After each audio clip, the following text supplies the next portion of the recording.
வணக்கம் நண்பர்களே, smart பெர்மிஸ் YouTube சேனலுக்கு உங்களை அன்புடன் வரவேற்கிறேன். பிரான்சில் பாதுகாப்பாகவும் பொறுப்புடனும் வாகனம் ஓட்டுவதற்கு தேவையான முக்கியமான தகவல்களை எளிய தமிழில் உங்களுடன் தொடர்ந்து பகிர்ந்து வருகிறேன்.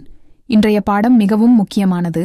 இது தேர்வில் வெற்றி பெறுவதற்காக மட்டுமல்ல, நம்முடைய உயிரையும் நம்முடன் பயணம் செய்பவர்களின் உயிரையும் பாதுகாக்க உதவும் ஒரு பாதுகாப்பு விழிப்புணர்வு பாடமாகும். இன்றைய உலகில் பல்வேறு காரணங்களால் தீ விபத்துகள் ஏற்படுகின்றன. சில நேரங்களில் வாகனங்களிலும், சில நேரங்களில் சாலையோர புல்வெளிகளிலும், சில இடங்களில் காட்டுப்பகுதிகளிலும் தீ பரவக்கூடும். இத்தகைய சூழ்நிலைகளில் அதிகாரப்பூர்வ அறிவுறுத்தல்களை பின்பற்றுவது மிகவும் முக்கியம். அதே நேரத்தில் ஒரு ஓட்டுநராக நாம் என்ன செய்ய வேண்டும் என்பதை முன்கூட்டியே தெரிந்திருப்பதும் அவசியம். அதனால்தான் இன்று இந்த பாடத்தை உங்களுக்காக தயாரித்துள்ளேன். இந்த வீடியோ யாரையும் பயமுறுத்துவதற்காக அல்ல, மாறாக எதிர்பாராத ஒரு அவசர நிலை ஏற்பட்டால் எவ்வாறு அமைதியாகச் செயல்பட வேண்டும், எவ்வாறு சரியான முடிவுகளை எடுக்க வேண்டும், நம்மையும் மற்றவர்களையும் எவ்வாறு பாதுகாக்க வேண்டும் என்பதை விளக்குவதற்காகவே இந்த பாடம். நண்பர்களே, நாம் தினமும் சாலைகளில் பயணம் செய்கிறோம். ஆனால் எந்த அவசர நிலையும் முன்கூட்டியே சொல்லிவிட்டு வருவதில்லை. ஒரு நல்ல ஓட்டுநர் என்பது வாகனத்தை இயக்கத் தெரிந்தவர் மட்டுமல்ல, எதிர்பாராத சூழ்நிலையில் பதற்றப்படாமல் சரியான முடிவுகளை எடுக்கத் தெரிந்தவரும் ஆவார். அதனால்தான் இன்று நாம் மிகவும் முக்கியமான ஒரு தலைப்பை பற்றி அறிந்து கொள்ளப் போகிறோம். தீ விபத்து என்றால் என்ன? தீ என்பது மனித வாழ்க்கையில் மிகவும் பயனுள்ள ஒன்று. ஆனால் அது கட்டுப்பாட்டை இழந்துவிட்டால் சில நொடிகளில் மிகப்பெரிய ஆபத்தாக மாறிவிடும். வாகனங்களில் தீப்பற்ற பல்வேறு காரணங்கள் இருக்கலாம். உதாரணமாக, மின்சார வயர்களில் குறுக்குச் சுற்று, ஷார்ட் சர்க்கிட், பேட்டரியில் ஏற்படும் கோளாறு, எரிபொருள் அல்லது எண்ணெய் கசிவு, இன்ஜின் அதிக வெப்பமடைவது, சாலை விபத்துக்குப் பிறகு ஏற்படும் சேதம், அல்லது வாகனத்தில் எரியக்கூடிய பொருட்களை பாதுகாப்பின்றி எடுத்துச் செல்வது. இந்த காரணங்களில் ஏதேனும் ஒன்று ஏற்பட்டால் மிகக் குறுகிய நேரத்தில் தீ பரவக்கூடும். இதோடு மட்டுமல்ல, நாம் பயணம் செய்யும் சாலைகளின் அருகில் காட்டுத்தீ, புல்வெளித்தீ அல்லது வேறு ஒரு தீ விபத்து ஏற்பட்டாலும் அதனால் உருவாகும் அடர்ந்த புகை, அதிக வெப்பம் மற்றும் பார்வை குறைதல் போன்றவை ஓட்டுநர்களுக்கு மிகப்பெரிய ஆபத்தை ஏற்படுத்தும். இந்த காரணங்களால் ஒவ்வொரு ஓட்டுநரும் தீ விபத்து பற்றிய அடிப்படை அறிவை வைத்திருப்பது மிகவும் அவசியம். நண்பர்களே, ஒரு விஷயத்தை மட்டும் என்றும் நினைவில் வைத்துக் கொள்ளுங்கள். வாகனத்தை மீண்டும் வாங்கலாம், ஆனால் மனித உயிரை மீண்டும் வாங்க முடியாது. எனவே எந்த தீ விபத்திலும் நமது முதல் முன்னுரிமை வாகனத்தை காப்பாற்றுவது அல்ல, உயிரை காப்பாற்றுவதே முதல் கடமை. பலர் பதற்றத்தில் மொபைல் போன், ஆவணங்கள் அல்லது வேறு பொருட்களை எடுக்க முயற்சிக்கிறார்கள். அது மிகவும் ஆபத்தான செயல். ஒரு சில வினாடிகள் தாமதம் கூட பெரிய விபத்தாக மாறக்கூடும். எனவே முதலில் நம்முடைய பாதுகாப்பையும் நம்முடன் இருப்பவர்களின் பாதுகாப்பையும் உறுதிப்படுத்த வேண்டும். அதன் பிறகே மற்ற விஷயங்களைப் பற்றி சிந்திக்க வேண்டும். அடுத்த பகுதியில் நம்ம மிகவும் முக்கியமான ஒரு கேள்விக்கான பதிலை பார்க்கப் போகிறோம். வாகனத்தில் தீப்பற்றிய முதல் 30 வினாடிகளில் நீங்கள் என்ன செய்ய வேண்டும்? அந்த சில வினாடிகளில் எடுக்கும் சரியான முடிவுதான் பல நேரங்களில் ஒரு உயிரை காப்பாற்றும்.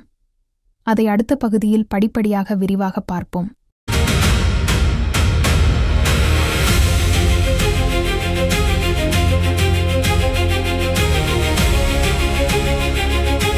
அன்பார்ந்த நண்பர்களே, ஒரு வாகனத்தில் தீப்பற்றிய முதல் சில வினாடிகள்தான் மிகவும் முக்கியமானவை. அந்த நேரத்தில் நீங்கள் எடுக்கும் முடிவுதான் உங்கள் உயிரையும் உங்களுடன் பயணம் செய்பவர்களின் உயிரையும் பாதுகாக்கும். பலர் தீயை பார்த்தவுடன் பதற்றமடைந்து விடுகிறார்கள். சிலர் என்ன செய்வது என்று தெரியாமல் வாகனத்திற்குள்ளேயே சில வினாடிகள் அமர்ந்திருப்பார்கள். இன்னும் சிலர் தங்களுடைய கைபேசி, பணப்பை அல்லது ஆவணங்களை எடுக்க முயற்சிப்பார்கள். ஆனால் ஒரு நல்ல ஓட்டுநர் இப்படி செயல்பட மாட்டார். அவர் முதலில் அமைதியாக இருப்பார், ஏனெனில் பதற்றம் சரியான முடிவுகளை எடுக்க விடாது.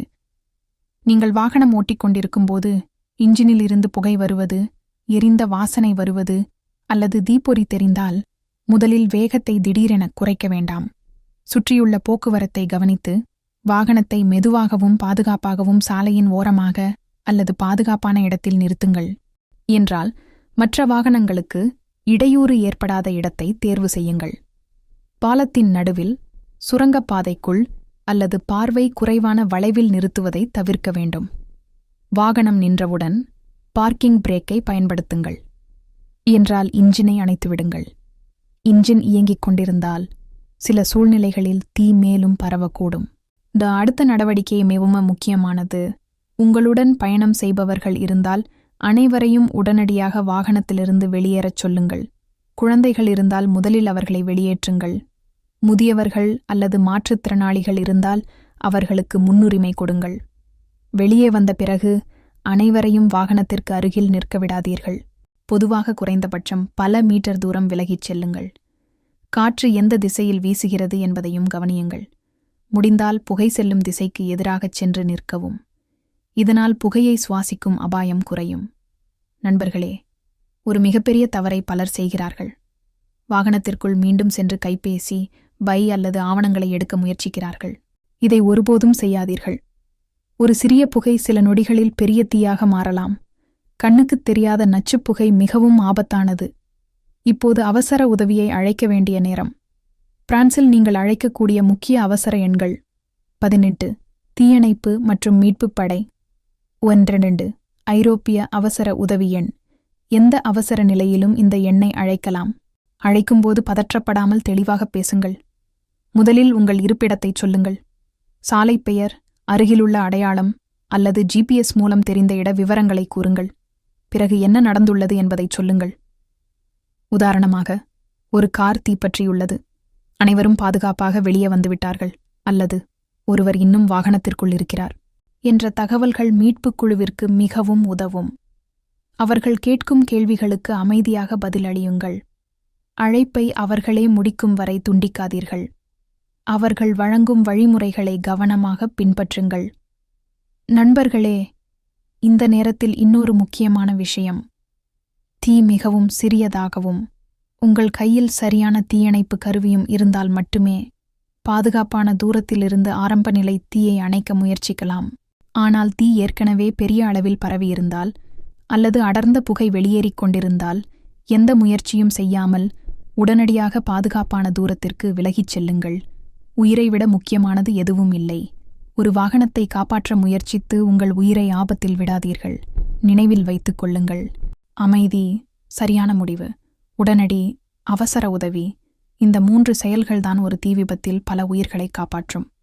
அடுத்த பகுதியில் வாகனத்தில் இருக்கும் தீயணைப்பு கருவியை சரியாக எவ்வாறு பயன்படுத்துவது, எப்போது பயன்படுத்தக்கூடாது, பொதுவாக மக்கள் செய்யும் ஆபத்தான தவறுகள் என்ன, காட்டுத்தீ அல்லது அடர்ந்த புகை உள்ள பகுதியில் வாகனம் ஓட்டும்போது என்னென்ன முன்னெச்சரிக்கை நடவடிக்கைகளை எடுக்க வேண்டும் என்பதனை விரிவாக பார்ப்போம். அன்பார்ந்த நண்பர்களே, இதுவரை நாம் தீ விபத்து ஏற்பட்டால் முதல் சில வினாடிகளில் என்ன செய்ய வேண்டும் என்பதை பார்த்தோம். இப்போது பலர் கேட்கும் ஒரு முக்கியமான கேள்விக்கு வருவோம். வாகனத்தில் இருக்கும் தீயணைப்பு கருவியை பயன்படுத்தலாமா? பதில்: ஆம், ஆனால் சில நிபந்தனைகளுடன். தீ மிகவும் சிறியதாக இப்போதுதான் ஆரம்பித்திருக்க வேண்டும். உங்களிடம் சரியான வகை தீயணைப்பு கருவி இருக்க வேண்டும். அதை எப்படி பயன்படுத்த வேண்டும் என்பது உங்களுக்கு தெரிந்திருக்க வேண்டும். மேலும் உங்கள் பின்னால் பாதுகாப்பாக விலகிச் செல்லும் வழி இருக்க வேண்டும். இந்த நிபந்தனைகள் இல்லையென்றால் தீயை அணைக்க முயற்சிக்க வேண்டாம். உடனே பாதுகாப்பான தூரத்திற்கு விலகி அவசர உதவியை அழைக்க வேண்டும். நண்பர்களே, மிகவும் ஆபத்தான ஒரு தவறு என்ன தெரியுமா? இன்ஜின் பகுதியிலிருந்து புகை வருகிறது என்று பார்த்தவுடன் சிலர் உடனே இன்ஜின் மூடியை, பானெட் முழுவதுமாக திறந்து விடுகிறார்கள். இது மிகவும் ஆபத்தான செயல். ஏற்கனவே உள்ளே தீ இருந்தால் திடீரென அதிக அளவு காற்று உள்ளே சென்றதால் தீ வேகமாக பரவக்கூடும். எனவே நீங்கள் பயிற்சி பெறாதவராக இருந்தால் இன்ஜின் மூடியை திறந்து தீயை அணைக்க முயற்சிக்க வேண்டாம். தீயணைப்பு வீரர்கள் வந்து நிலையை பாதுகாப்பாக கையாளட்டும். இப்போது மக்கள் அடிக்கடி செய்யும் சில தவறுகளை பார்ப்போம். வாகனத்திற்குள் மீண்டும் சென்று பொருட்களை எடுக்க முயற்சிப்பது, தீயை படம் பிடிக்க அருகில் நிற்பது, அவசர வாகனங்கள் வருவதற்கான வழியை மறைப்பது, அதிகாரிகள் வழங்கும் அறிவுறுத்தல்களை பின்பற்றாமல் இருப்பது, சிறிய தீ என்று நினைத்து காலதாமதம் செய்வது. இந்த தவறுகள் அனைத்தும் உயிருக்கு ஆபத்தை ஏற்படுத்தக்கூடியவை. காட்டுத்தீ அல்லது அடர்ந்த புகை உள்ள பகுதியில் வாகனம் ஓட்டும்போது சில நேரங்களில் சாலையின் அருகில் காட்டுத்தீ அல்லது புல்வெளித் தீ ஏற்படலாம். அப்படிப்பட்ட சூழ்நிலையில் முதலில் வேகத்தை குறையுங்கள். முன்னால் உள்ள வாகனத்திலிருந்து போதுமான பாதுகாப்பு இடைவெளியை வைத்திருங்கள். அடர்ந்த புகை காரணமாக பார்வை குறைந்தால் தேவையான விளக்குகளை பயன்படுத்துங்கள். புகை மிகவும் அடர்த்தியாக இருந்து சாலையை பார்க்க முடியாத நிலை ஏற்பட்டால் பாதுகாப்பான இடத்தில் நிறுத்தி அதிகாரப்பூர்வ அறிவுறுத்தல்களை பின்பற்றுங்கள். புகையிருக்கும் பகுதியை வேகமாக கடக்க முயற்சிப்பது மிகவும் ஆபத்தானது. இந்த பாடத்தின் முக்கியமான நினைவூட்டல்கள். இந்த வீடியோவிலிருந்து நீங்கள் நினைவில் வைத்துக் கொள்ள வேண்டிய முக்கியமான விஷயங்கள். முதலில் அமைதியாக இருங்கள். வாகனத்தை பாதுகாப்பான இடத்தில் நிறுத்துங்கள். இன்ஜினை அணைத்து அனைவரையும் உடனடியாக வெளியேற்றுங்கள். பாதுகாப்பான தூரத்திற்கு விலகிச் செல்லுங்கள். பிரான்சில் 18 அல்லது 112 என்ற அவசர எண்ணிற்கு அழையுங்கள். பயிற்சி பெற்றவராகவும் தீ மிகவும் சிறியதாகவும் இருந்தால் மட்டுமே தீயணைப்பு கருவியை பயன்படுத்துங்கள். உங்கள் உயிரை ஆபத்தில் வைத்து வாகனத்தை காப்பாற்ற முயற்சிக்காதீர்கள். அன்பான நண்பர்களே, ஒரு நல்ல ஓட்டுநர் என்பது வாகனத்தை இயக்கத் தெரிந்தவர் மட்டுமல்ல, அவசர நிலையில் அமைதியாக சிந்தித்து சரியான முடிவை எடுத்து தன்னையும் மற்றவர்களையும் பாதுகாக்கத் தெரிந்தவர்தான் உண்மையான பொறுப்புள்ள ஓட்டுநர். இந்த வீடியோ உங்களுக்கு பயனுள்ளதாக இருந்தால் தயவு செய்து ஒரு லைக் செய்யுங்கள். இன்னும் இது போன்ற பாதுகாப்பு விழிப்புணர்வு வீடியோக்களை பார்க்க ஸ்மார்ட் பர்மிஸ் யூடியூப் சேனலை சப்ஸ்கிரைப் செய்து அருகிலுள்ள பெல் குறியீட்டையும் அழுத்துங்கள். இந்த வீடியோவை உங்கள் நண்பர்கள், குடும்பத்தினர் மற்றும் வாகனம் ஓட்டும் அனைவருடனும் பகிருங்கள். ஒரு பகிர்வு ஒருவருக்கு ஒரு நாள் உயிரை காப்பாற்ற உதவலாம்.